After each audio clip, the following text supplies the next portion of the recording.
Hello प्यारे बच्चों, class 10th की वर्कशीट आ गई है बेटा। वर्कशीट में इस बार कुछ नहीं है तुम्हारी वर्कशीट में, सिर्फ तुम्हें पत्र लेखन सिखाया जाएगा। पत्र लेखन क्या होता है?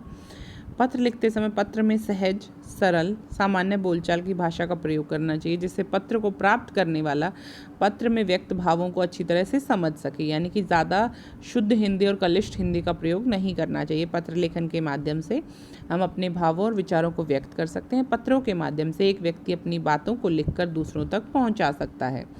जिन बातों को लोग कहने में हिचकिचाते हैं, उन बातों को पत्रों के माध्यम से आसानी से समझाया जा सकता है।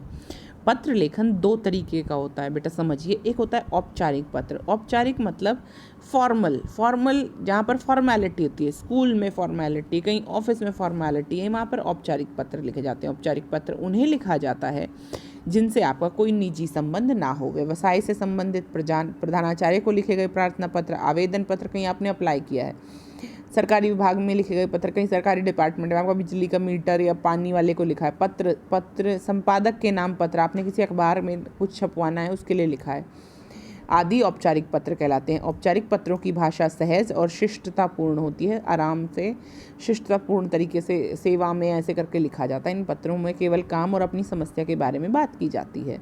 ये होते हैं औपचारिक पत्र। अब हम करते हैं अनौपचारिक पत्र।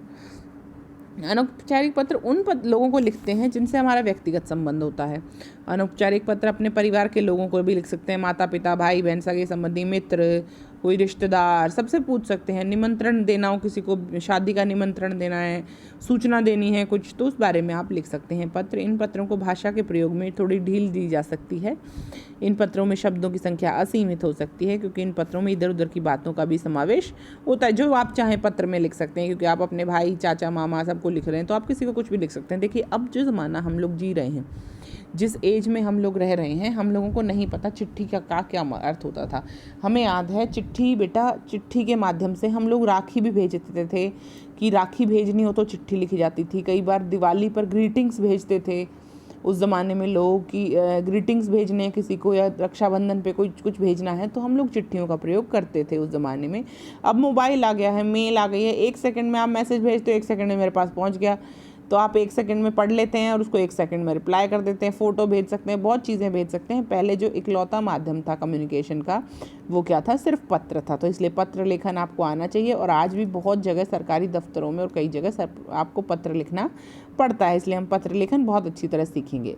सेवा में पहली लाइन में आप क्या लिखेंगे? सेवा में आप पहली लाइन में लिखेंगे संपादक महोदय। क्या लिखेंगे? संपादक महोदय। 1 सेकंड दीजिए बेटा। सेवा में सबसे पहले आप लिखेंगे संपादक महोदय। क्या लिखेंगे? संपादक महोदय। दूसरे में आप लिखेंगे उस अखबार का नाम जिसके वो संपादक है। तो यहाँ पर कौन सा अखबार का नाम है? दैनिक हिंदुस्तान। तो यहाँ आप लिखेंगे दूसरी लाइन में दैनिक और हिंदुस्तान। तीसरी लाइन में आप लिखेंगे जगह। जगह जैसे कि KG मार्ग नई दिल्ली, यहाँ पर आप लिखेंगे KG मार्ग नई दिल्ली। तीसरी लाइन में आप लिखेंगे KG मार्ग। ठीक है बच्चे। चौथी लाइन में आप लिखेंगे तारीख 21 अगस्त 2020। और 5वीं लाइन में आप लिखेंगे विषय। विषय क्या है? योग शिक्षा का महत्व। यानी कि आपने किसी अखबार में योग शिक्षा का महत्व लिखने के लिए, कि आप उसके बारे में, योग शिक्षा का महत्व के बारे में संपादक से कोई बातचीत करना चाहते हैं। चलिए, महोदय, जन जन की आवाज़ जन जन तक पहुंचाने के लिए प्रसिद्ध आपके पत्र के माध्यम से, पत्र मतलब समाचार पत्र के माध्यम से, मैं अपने विद्यालय में योग शिक्षा के महत्व को प्रत्येक व्यक्ति तक पहुंचाना चाहती हूँ। योग शिक्षा के माध्यम से विद्यार्थी स्वास्थ्य के लिए जागरूक होंगे। योग शिक्षा उनके स्वास्थ्य के लिए बहुत अधिक लाभदायक है। योग के माध्यम से वे अपने शरीर में नकारात्मक ऊर्जा को बाहर निकाल सकते हैं और सकारात्मक ऊर्जा को ग्रहण कर सकते हैं। योग के जरिए वे अपने तन मन दोनों को स्वस्थ रख सकते हैं और उनके सर्वांगीण विकास में भी सहायता मिलती रहेगी।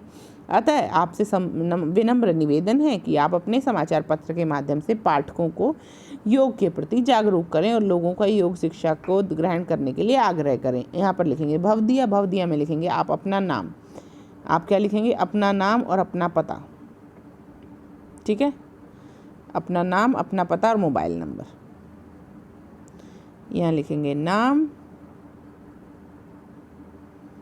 यहाँ लिखेंगे अपना पता और यहाँ लिखेंगे अपना कॉन्टैक्ट नंबर, मोबाइल नंबर, ताकि जो अगर उसको कुछ काम हो तो वो आदमी आपको फ़ोन करके इस बारे में सूचना दे सके। बहुत इजी एक्सरसाइज है, 10th क्लास के लेवल की एक्सरसाइज है ये नहीं बेटा, 6th क्लास में ऐसी एक्सरसाइज मिलती हैं फिर इन द ब्लैंक्स वाली। तो यहाँ पर आपको क्या करना है, यहाँ पर आपको एक तो इसको पढ़ना है, समझना है। दो तरह के पत्र कौन कौन से होते हैं, औपचारिक और अनौपचारिक, और फिर कैसे एक औपचारिक पत्र लिखा जाता है एक संपादक को जिसके अखबार में आप कुछ प्रिंट कराना चाहते हैं, छपवाना चाहते हैं। ठीक है बच्चे, अगर आपको कोई भी डाउट हो तो आप पूछ सकते हैं। वैसे इस वर्कशीट में कोई डाउट हो ही नहीं सकता, बहुत ईजी वर्कशीट है। चलिए मिलते हैं बेटा अगली वर्कशीट। Bye bye.